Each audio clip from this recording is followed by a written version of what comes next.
Welcome to the Widowed Parent Podcast with your host, Jenny Lisk. Hey everyone, it's Jenny Lisk, and this is episode 82 of the Widowed Parent Podcast. So I had such a great discussion with Lauren Schneider for this episode, and you may remember Lauren from back in episode 79. She was on together with Maria Quiban Whitesell, and we talked all about their new book, and what we did not get to is talking about OURHOUSE Grief Support Center, where Lauren works, which is a kids and family grief support center in Los Angeles. So I invited her back to talk about that and also some other, I think, really important topics, things that people have been asking about, listeners have been asking about. For example, the first 30, 60, 90 days as a widowed parent. What are some of maybe the key things to be thinking about or doing or what not to worry about during that time? And so we talked about that. And we also talked about, because it is September now, as we record this and as we air this, September is Suicide Prevention Month. And one of the things we talked about is how important it is to be honest with kids about really everything, whatever they're asking about related to their parents' death, including if it is a really difficult topic to talk about, like a suicide or something else like a homicide or an overdose. So we talked about that, and I think that's a really important discussion. And really appreciate Lauren coming on and talking with us about that. So I hope you enjoy my discussion with Lauren Schneider. Support for this podcast comes from BetterHelp. You can talk with a licensed professional therapist online, anytime, anywhere. Visit betterhelp.com/widowedparent to learn more and get 10% off your first month. That's BetterHelp, HELP.com/widowedparent. I hope you'll check it out. My guest today is Lauren Schneider, who is joining us from Los Angeles, California. Lauren is the Clinical Director of Child and Adolescent Programs at OURHOUSE Grief Support Center. Lauren, welcome back to the show. I'm happy to be here, Jenny. Yeah. Well, thanks. I've really been looking forward to speaking with you again. And listeners might remember that we spoke fairly recently. It was actually episode 79, along with Maria Quiban Whitesell, about the new book that you guys have. Just came out over the summer, I think. And it's called You Can't Do It Alone, A Widow's Journey Through Loss, Grief, and Life After. And of course, it's a memoir based on Maria's journey with her husband's brain cancer. And you contributed throughout the book your professional perspective on any number of topics all throughout the book. So I'd encourage listeners to pick that up and go back and listen to episode 79. Also, it's terrific. And of course, my husband died of brain cancer too. So it was interesting and to compare journeys and hear another person's story. There was weird synchronicity there between you and Maria. I know. As I was reading her book, I was like, oh my gosh. Anyway, but I also want to tell you, I've been looking forward to talking to you for the last 2 years. You've been on a list to follow up with, because actually right after I started the podcast, so this would have been back in late 2018, you did a webinar for the National Alliance for Grieving Children, which I went to, and you said something that really stuck with me, and it was about how critical, really, it is to be honest with kids and teens about grief and death, and even if it's a difficult topic or uncomfortable to talk about. So I definitely want to follow up on that because I do think it's such an important point that's really informed how I think about a lot of this. But before we get to that, I know you've been in this field for quite a long time, I think a couple of decades or so. Can you just tell us how and why, how did you get here and why have you stuck around? Wait, that makes me sound really old, but I am old, so I guess I have to face that. Well, I was 20 years at IBM, so that's a certain bar there too. But anyway, I didn't mean to interrupt you. They started calling me the OG at our house. Well, there you go. I was working with grieving kids for about 7 years at a Big Brothers organization and doing therapy, and I got recruited by OURHOUSE to come run the children's program there. But it wasn't until I got to OURHOUSE that I really came to understand that it was really my reason, my life's work to not just be there for the grieving kids, but also help educate people about how to support grieving kids. And that I had started my work in that area of supporting grieving children as a child, because my mom herself was a grieving child, is still a grieving child, being a Holocaust survivor. Because when she was 6, she went into hiding in an attic in Poland during World War II with her younger siblings, and her mom died during the 2 years that they were in hiding. So when you're raised by a bereaved child, in a way, they're always still a bereaved child. And I learned kind of on the job, so to speak, before I got to graduate school, what it means to, be there for someone who's grieving. And my maternal side of my family, all being, Holocaust survivors and grievers. It was just part of my DNA, I guess. And when that conversation became part of my daily life at work, at our house, it just finally just came full circle in a way, like that I had really found my path, and I guess, so to speak. So and that's why I've stayed so long. I actually left for 2 years and tried doing other work for a while, and nothing ever felt good. And I came back to our house, and I've been back again now for, 13 years. And I don't think I'm ever leaving again. They'll have to wheel me out on a gurney, I think, in a casket. Well, that's terrific. Thank you for sharing that with us. And what an interesting and meaningful start to your work in this field. Yeah. Yeah. Well, thank you. Okay, so let's jump right in then, and let me just ask straight out: why is it so important that kids and teens know the truth? If somebody close to them, their parent, for example, dies. Well, they have a right to know. First of all, kids have a right to know the truth, and secondly, they can handle it. So even, in our work, we work with children as young as 4 in our programs at our house.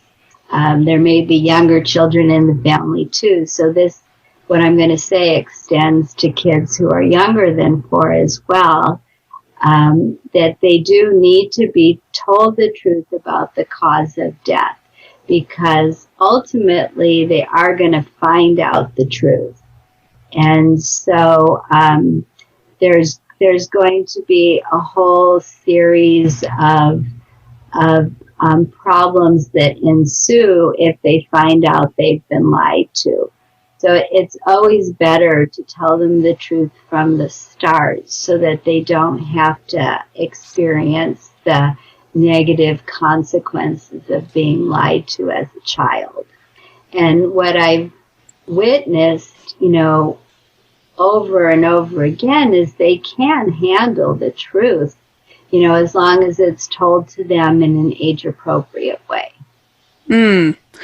Okay, so there's 2 different directions for questions I have in mind now. So I'll just start with the first one. You mentioned there could be long-term consequences of if they were lied to originally. Let's say the cover story of a heart attack instead of a suicide, for example. What do you mean by long-term consequences? What might be a problem? So that's like a very common scenario, what you just said, is that,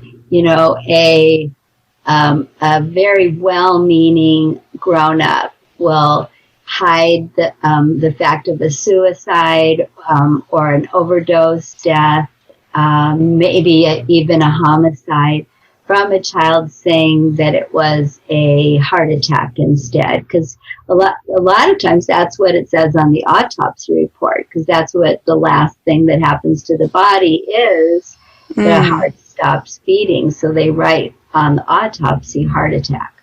Oh. So then what happens is that the child will either overhear something conversation in the house, or see something on the computer, on a piece of paper that's left out on a desk, find out on the playground at school from a classmate, or eventually their adult will tell them, years later. And what that does is it impacts their ability to trust other people from then on. If they find out that the person that they were supposed to be able to trust most in life was not honest with them, then they're going to have difficulty trusting anybody else that they're supposed to embark on an intimate relationship where trust is the basis. So like potential future partners, future close friends, future anybody that they might want some kind of emotional tie with. Yeah. Not to mention those family members. Okay. So, this is so interesting. You probably heard me say on the webinar. I did, yes, but I'm just for the sake of listeners here. So it sounds like, it's a double problem, right? So the child really needs to be able to trust that surviving parent. This is their main person in the world during this childhood. And so now the trust bond with that person themselves is ruptured. Plus, it sounds like you're saying also you're setting up it sets up like a pattern of emotional not being able to trust other people. Right. It's an awkward way of saying it, but I think you get what I'm trying to say. No, you said it very well. And for people that know anything about developmental theories, for Erik Erikson's theory of development, the very first building block in the developmental theory of building blocks for human beings is trust versus mistrust. So you pull out the foundational block, then everything else comes tumbling down. So, so when I get a lot of phone calls from adults in my position where they'll say, hey, Lauren, when my husband or my wife first died, I was so upset I didn't know how to tell the kids that she had ended her life, so I told them that it was a heart attack. Do you think I should tell them now? And it may be 3 years later. So, so I'll explain to them why it is important to tell them the truth. And the thing that always gets them to agree to do this is I'll say it is going to impact their ability to form intimate partner relationships. So, if someone said that to you about your child, that's going to scare the heck out of you, right? Right, because that's what you want for your child most is for them to have a healthy, intimate partner relationship when they grow up. And I think widowed parents, one of their biggest fears, concerns, worries is is my kid going to be okay someday, right? Is my kid going to be healthy and whole adult and have a life that's, not been completely destroyed by this obviously hugely impactful thing? Obviously, losing that parent is always going to be a part of their journey and their story and their experience. And how does this not completely crush them? And so I totally, if you said that to, me or someone, I can see how that would really get their attention and kind of tip them over into, this is important. Yeah, that gets their attention. And even if it's a cancer death too, and they're thinking, because remember, cancer used to be a stigmatized death also. Really? When you're not as old as I am, but in the olden days, people used to whisper the word cancer the way they then whispered the word AIDS, and the way now, when someone I know had COVID really early in March. They got it because they had a friend come out from New York, and they caught it from that person, and they didn't even tell any of us that they had it.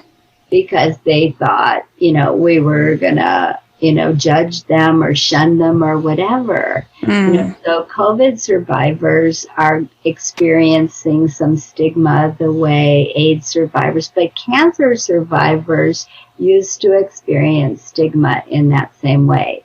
So an adult may be concerned that their child is, like you just said, that there's going to be negative, there's going to be fallout from the death of their other parent, that they're, and their biggest worry is my child going to survive this? So they try and shield them from the truth, thinking that it's going to be better for them not to know. They try and, paint a pretty picture to whitewash it a little bit or make it not sound so harsh. Okay. Thank you for articulating that, because I think that's really fundamental, a really important point to understand here. And so you mentioned that people will call you up and say, okay, 3 years ago, I didn't tell them the truth. Can I fix this now, or should I fix this now? So I guess, do you have any tips for how then, okay, if someone calls you and you've persuaded them that, yes, it's important, how do they have that conversation? That sounds like a really hard conversation to have. It's actually not so hard, because as a parent, you have to role model that you're not perfect, and because you can't expect your children to be perfect, so you have to admit when you make mistakes. And so you just say, you know what, I was so upset when Daddy died that I couldn't think clearly of how to explain what happened to him. But now, and also you were so young, and now, you're such a big girl or whatever, and I've had time to think it through, and I want to tell you more about what happened then. Okay. And I really am sorry I didn't tell you everything, and I didn't tell you some of what I told you wasn't true, and I hope you'll forgive me, but I want you to know the whole truth now. Okay. So tackle it head on. Own up to, I was sad or confused or unsure of how to handle this, and now that I know better, I want to fix this. Yep. Got it. I've never had anybody call me back and say, how could you have told me that? You were so wrong. No one's ever done that. Yeah. Okay, good. Well, I hope that's encouraging to people who are listening who may be either wondering or dreading potentially putting off such a conversation. I hope that's helpful advice. And what I've also learned just from being in the field so long is that a lot of the time, adults don't realize it, but the kids actually know the truth anyways. Because they're much more aware of what's going on in the household than adults give them credit for. And they hear bits and pieces. Tell me, oh, I knew, but she wasn't talking about it, so I just didn't think I was supposed to talk about it. That reminds me, I don't know who I was talking to, somebody at a grief center, an anecdote that I don't know if it was a teenager or maybe a tween. Somebody came into the group, and was talking with their peers and said, oh, don't, my mom died by suicide, but don't tell my dad, he thinks it was a heart attack. Yeah. Yeah. Yeah. Okay. Well, and, another point that I've picked up along the way is, maybe if the kid doesn't, entirely know, they know enough to know that something sounds off, and then maybe they make up even scarier things in their mind about the truth. Oh, for sure. That's definitely been something that I've grappled with that over time, is that, that was the whole premise behind that. What was that horror movie that was out like years ago where you never saw the scary thing, the Blair Witch Project? Oh, yeah. That what we imagined was scary enough to make that so scary. Interesting. But they never showed us what it was. And that for sure applies to this situation. Okay. But, the other thing that I said was it has to be age appropriate. So what you tell when all your kids are in the room is maybe just a portion, and then to know how much to tell, then you say, so who has questions? And you may only respond to the questions of the older child with just the older child in the room. A separate conversation. Yeah. And whatever their question is, even if it's like, oh my God, you want to know that? That is an indication that their brain has developed enough physically and, emotionally, that they can tolerate hearing the answer to their question. If they were not ready to hear the answer emotionally, they wouldn't be able to formulate the question. Oh, you and Maria made this point really well in our previous discussion that as a kind of a rule of thumb, if a kid is old enough to be asking a question, they're old enough to hear the answer to that question. Yeah, I put that in her book. That's my what I call my golden rule that I teach everybody. Yeah, no, that makes a lot of sense. So are you able to give us any examples? Like, what does age appropriate look like for a small child and a medium-sized child and a teenager? Or is it really, truly more just guided by their questions? Like, how do you? It's like, you've got two kids in the room, and one is 3 and one is 7. And, we're talking about how their dad died. And,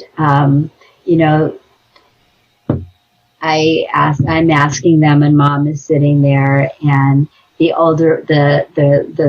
playing on the floor, and I say, to the older one, can you tell me how your dad died? And he says, yeah, my dad got shot. And the little one's just kind of playing and listening. And I said, can you tell me how your dad died? And she goes, uh-huh. But she doesn't say anything else. And so I said to this little boy, do you have any questions for your mom about what happened to your dad? And he goes, yeah. And I said, well, go ahead and ask her then. And he said to Mom, where? And Mom said to him, well, I told you he got shot at his friend's house, in San Diego. And he's like, no, he's like rolling his eyes, and you could tell that's not what he meant. Not what he wanted to know. And I said, is that what you wanted to know? And he's like, no. And I said, what was it that you wanted to know? And he's like, where? And I go, you mean where in the body did Daddy get shot? And he said, yeah. And the mom's looking at me like with this horrified look on his face. Yeah. And I said, go ahead and answer him. He wants to know where in the body Daddy got shot. And so she told him, and and the little girl's still playing with the dolls and stuff, and she doesn't even look up. And I asked her, do you have any questions for your mom? And she said, no, but can I color now? So it sort of just like went over her head completely. But he was fine. That's all he needed to know at that point. But Mom had never told him that and didn't think he wanted to know. And the same is true when it comes to suicide with the means. Like we have a rule at our house that kids have to be told the cause of death. If they're going to participate.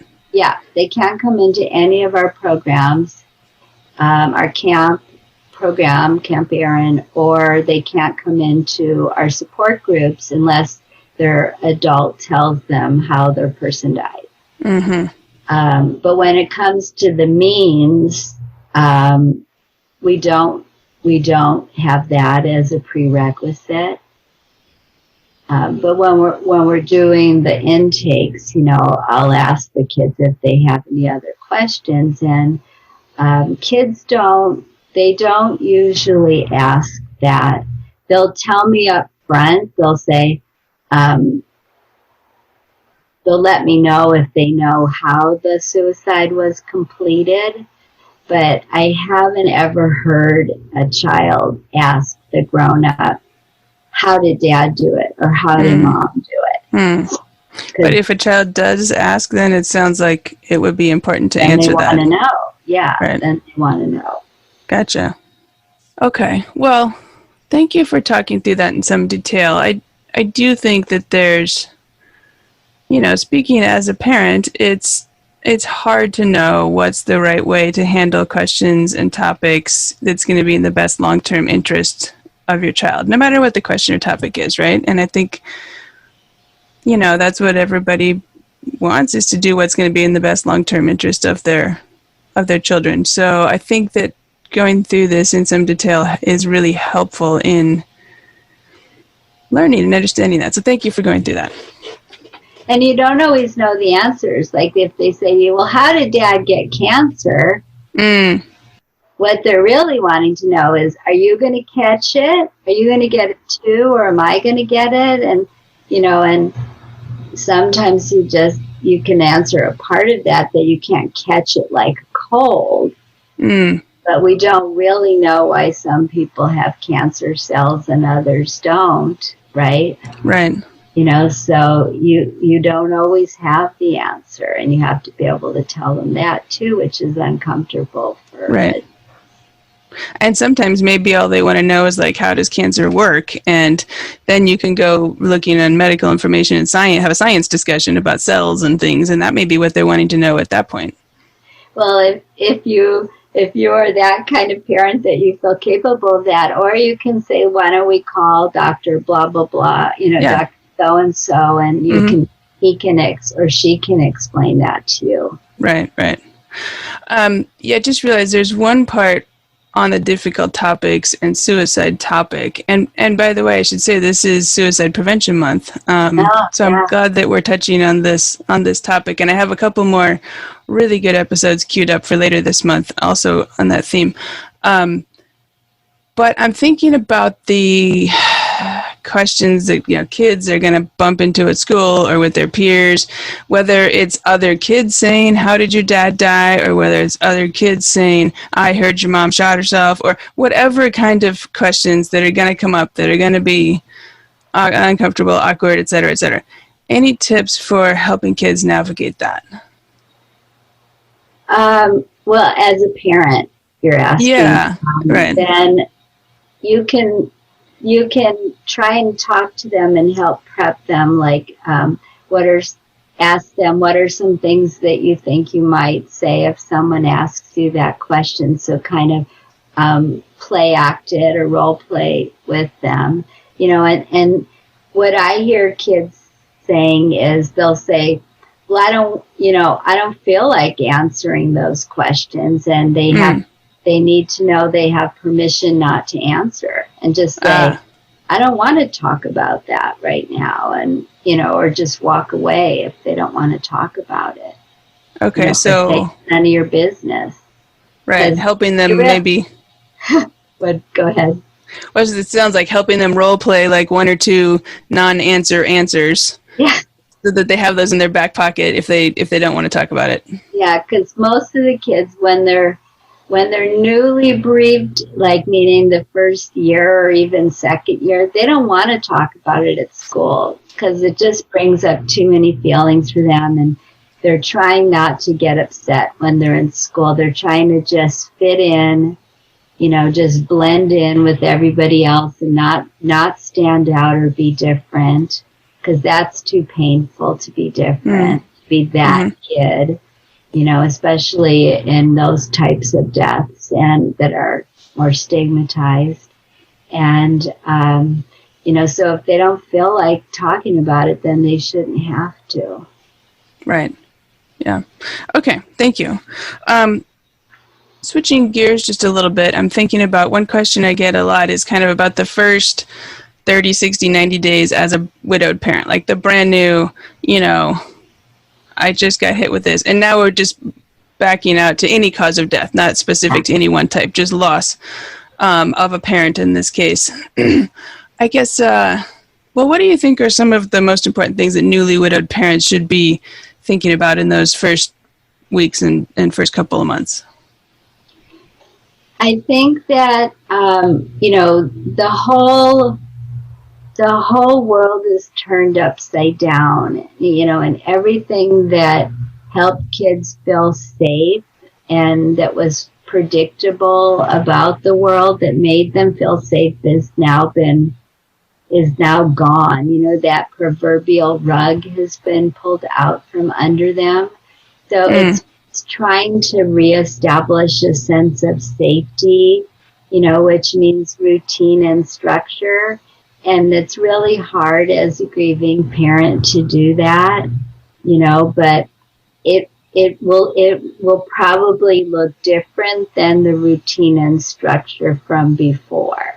So maybe it means everybody sleeps in the same room now, and that's got to be okay for now, if that's what it takes for everybody to get some sleep at night, but trying to establish some way for people to just feel some sense of safety again and security, making sure that the kids can call you as the parent, that they can call you when they need to. So establishing at the school an agreement that the child can be excused from class to call home if they need to. That has to be an absolute. And if they're at a school that's too rigid, that doesn't let kids call home, then that's not the right school for a grieving child. Okay, so going in and having that kind of discussion explicitly with the teacher or the staff or somebody.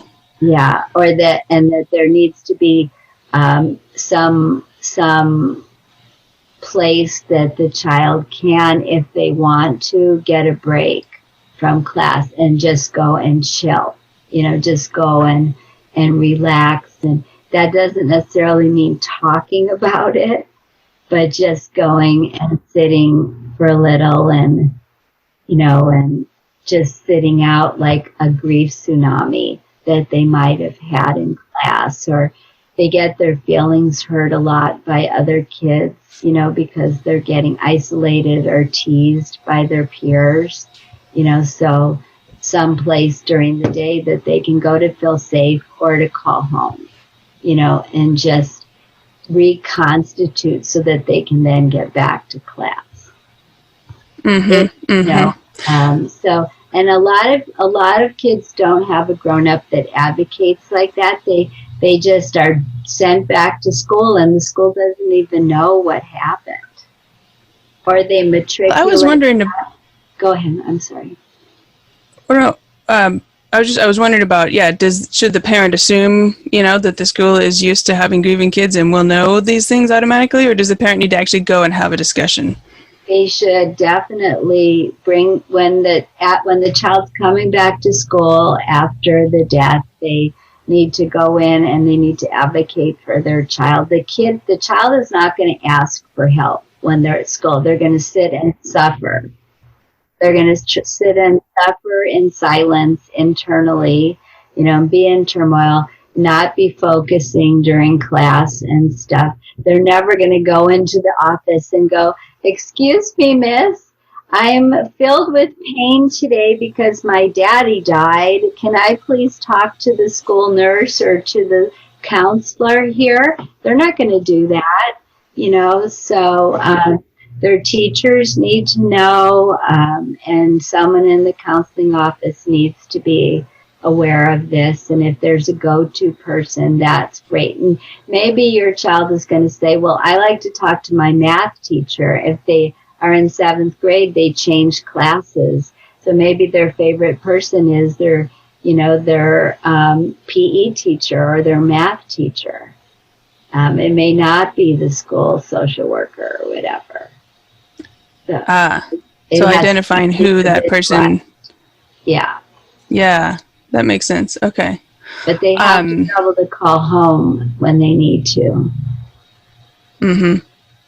So it sounds like in terms of these first 30, 60, 90 days, having some discussions with the school and sorting out what kind of options they have or what kind of breaks or abilities to step out, that's an important first task there. Yeah, and mom or dad or grandma, if grandma's the new caregiver, they need to know it's not always going to be like that, because they might be like, oh my gosh, she's still sleeping in my room. Am I ever going to have any privacy again? It's not going to be like this forever.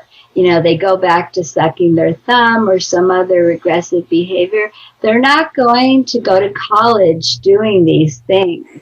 They're going to get back to their normal, developmentally appropriate behaviors, but they're going to do it on their own time, and it's going to be different for each child in the family, you just have to understand that at first, safety is paramount, and, but structure and routine and, really clear expectations are very, very important to help them start to feel safe again. Yeah. Okay. And so one of the things I'm hearing here is that maybe parents don't need to worry too much about setting a precedent. Like, if I let them sleep in my room now, they'll be here in 5 years or whatever. Like, you're thinking more about short term, like, if everyone needs sleep and if this is how everyone's going to get sleep, then this is what we're doing, as opposed to like, oh my gosh, if I let them in my room, they'll never get out. Right. If that's what they're asking for, and yeah, definitely if you're talking about the first 3 months, it can be longer than that. Okay. All right. Thank you. Thank you for going through that too. And the kids, I guess, in terms of the first, I'm sorry. Oh no, please go ahead. I was going to say, and family members are going to be ready for other things at different rates too. Like, kids may want to look at photos and home videos and things like that before their grown-up does, or the adult may want to bring up the person who died, and think that if they don't bring it up, that the kids are going to forget. Well, they're not going to forget, but kids may not want to talk about the person who died at first because they don't like to see their grown-up getting sad.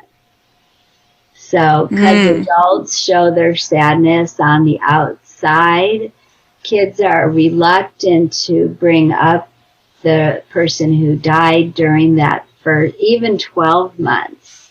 They try and hide their grief from the adult, and because when they talk about their own grief or their person who died, their grown-up always looks so sad, and that worries the child. Because they see how fragile their mom or dad looks, and then they worry, like, oh my gosh, is something going to happen to them too? So they try and be brave and caretake for the adult in that way, so not to burden them any more than they already appear to be burdened. So there's this strange dynamic set up where the adult is worrying about the child, but the child is actually worrying about the adult. And so there's kind of a disconnect a lot during that first year. I'm glad you mentioned that, because that is really interesting. And so as a parent then, do you have any advice for us on how to maybe try to navigate that situation or lessen the dynamics of that? The most important thing that the adult can do is reassure their child that they're strong enough to tolerate their child's pain. If they can consistently communicate that and actually live it, when they can, then they can go and cry, make time for their own grief when their child is not around, if possible. And it's harder now with everybody stuck at home together, with adults working from home. That's harder to have that time separate from your child for your own grief than it is when your kids are at school. So I really have a lot of empathy for grieving parents right now. But typically, I see kids are less worried about their parent if they perceive their parent as strong and doing okay, meaning the adult is not breaking down crying in front of them. But that's really hard during the first year for adults not to cry when they think about their partner who died, or when they look at their child and are filled with worry that their child is not going to be okay. Those are two really, really challenging, life events going on at the same time. So, when I observe the parent-child dynamic, the kids are watching their grown-up's face, and the adult who turns their face to the side to hide their tears, the child notices that. They'll even go over and turn their parent's face, to check and see, are they crying right now? Or they don't even need to. They know that they have tears in their eyes. And then they become the caregiver, or they keep their own feelings internal because they don't want to add to that burden. I see. So, yeah. Okay. So it sounds like in those inevitable cases then where you do end up crying in front of your child, maybe somehow simultaneously trying to convey, I am sad about Dad and I am strong. Exactly. Yeah, because you want to say you have to also role model grief for them because they're learning how to grieve from you. So you say, I'm crying, but that's a normal thing to do when someone you love has died. And it's okay for you to do that too. But you don't have to take care of me. That's not your job. I am here to take care of you. However, when you feel sad, I want you to come to me whenever you need a hug or you want to talk about Daddy. And then live that, commit to that. But, of course, some days are harder than others. Yeah. And that's when, if you're lucky, you have someone around that can give you a break, if you're lucky. Right. Or it's not a pandemic. Yeah, right, which makes everything more complicated. Okay, well, thank you for going through that with us. I think that's really important, and hopefully we'll answer some of the questions that I've gotten from listeners about the beginning. Before we finish up here, I want to ask you for sure about Our House and the programs you guys have. I know we didn't get a chance to talk about that when we had the previous discussion, including Maria. And I want to make sure that people who are in your area know about what you guys are doing and, can get in touch with you. So I guess, can you tell us about what kind of programs you guys have and who they're for? Okay, so for kids, we have 3 programs. We serve the most kids through our school-based program. We are in Los Angeles County and most of the unified school districts throughout the county doing school-based groups. And we're going to be doing them online. The schools are starting to contact us already to set up school-based groups. So anyone who's listening, they can request an Our House group at the public school. Those are free of charge to the school. Then people who live, now our groups are all online in our in-house support groups for children as young as 4. And so we're accepting people into the program, though, that live close enough to drive to one of our locations once we go back in person. Okay. So we can't take somebody who lives too far away that they could continue with the program once we're in person. Mm-hmm. Since most people stay with us a couple of years. Oh, so wow. we have a couple locations in Los Angeles and in the San Fernando Valley. And then our third program is we're the Los Angeles County provider for Camp Erin, which is a national bereavement camp for kids 6 to 17. Mm-hmm. And we did that online this summer. And hopefully we'll never have to do that again. And we can go back to sleepaway camp next summer. Yeah. Well, and by the way, I did talk with the folks at Aluna about Camp Erin and Camp Mariposa. So I'll put the link in the show notes to that discussion for a kind of a deeper dive, because they do have camps in many, many cities around the country. Yeah, so listeners, no matter where you are. Yes, right? Yes. Yeah. But if people are interested in getting an idea, like what's a grief camp and what happens at grief camp, they can listen to that discussion. But also, I think you guys have put together something interesting. Can you share with us your movie? Yeah. In 2012, HBO filmed a documentary at our camp. It came out like a year later, and it won an Emmy for Best Children's Film. It's called One Last Hug, 3 Days at Grief Camp.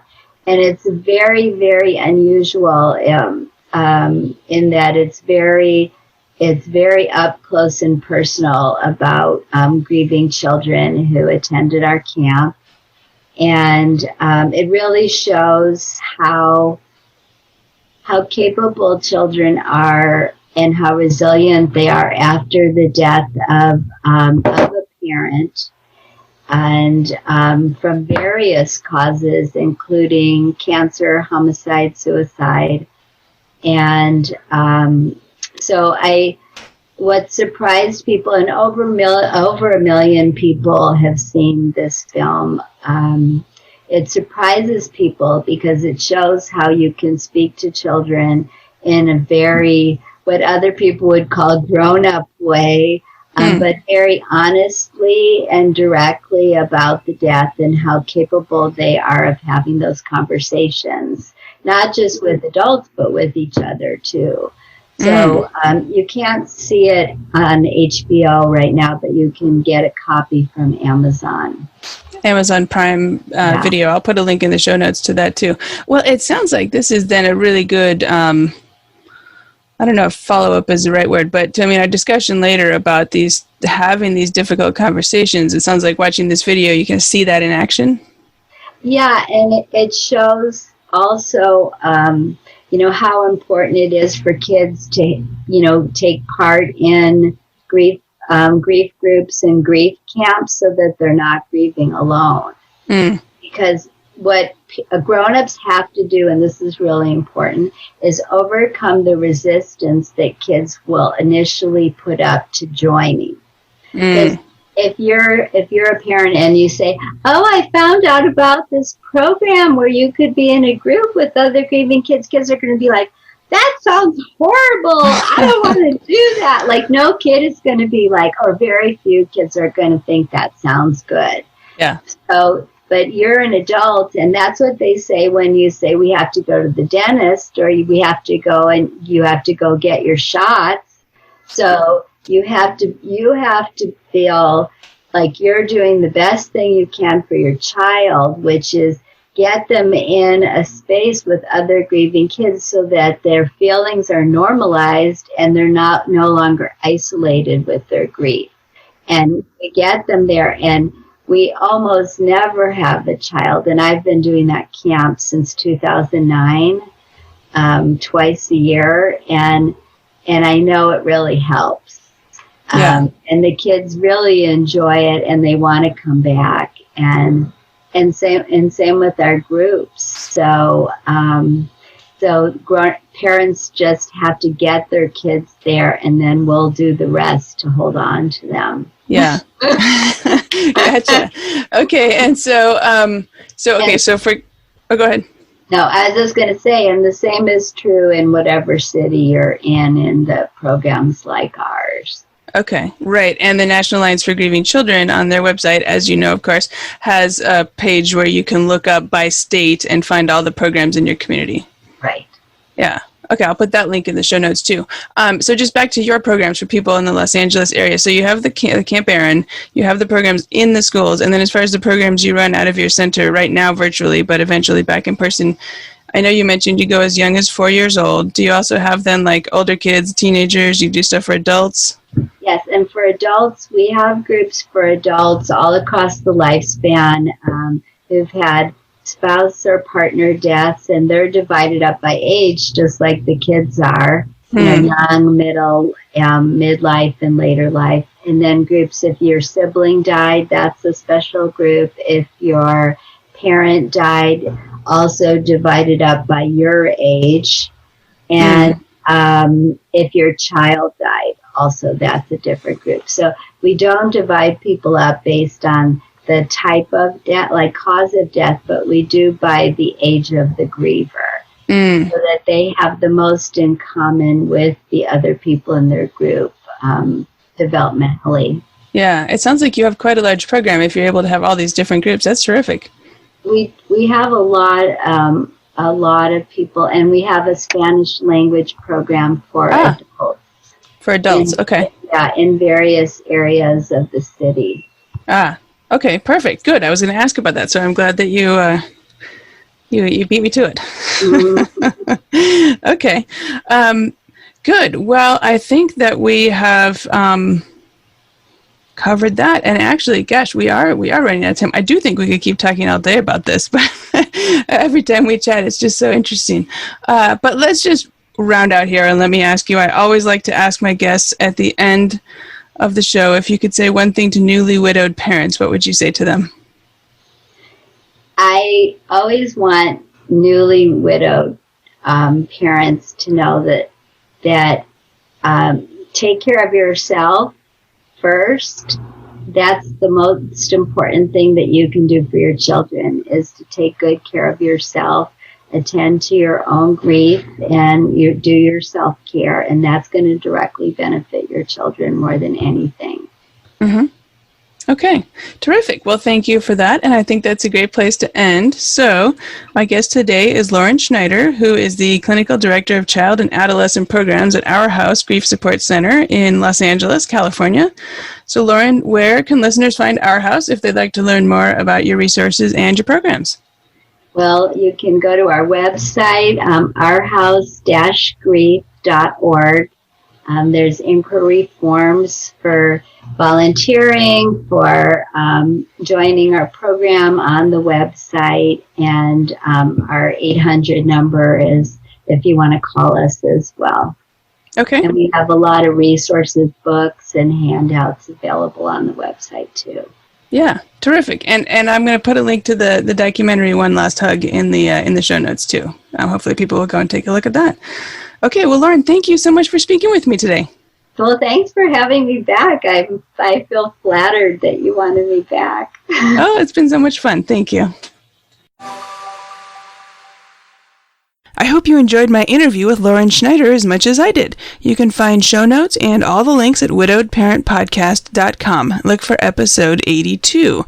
And please do go and check out the National Alliance for Grieving Children, the page they have. It's linked in the show notes, where you can look by state and by location and find grief programs near you.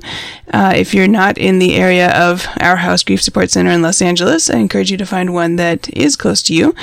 And also be sure and check out the link in the show notes to the video about Camp Aaron that OURHOUSE put together. And do check that out for potentially next year. Hopefully the pandemic will be in such a state that the Camp Aaron can run in person next year. So I'd encourage you to check that out as well.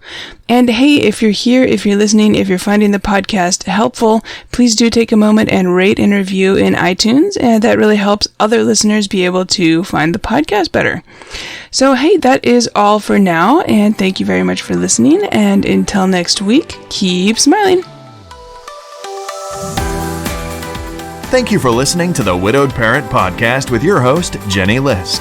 Connect with us on social media and at widowedparentpodcast.com.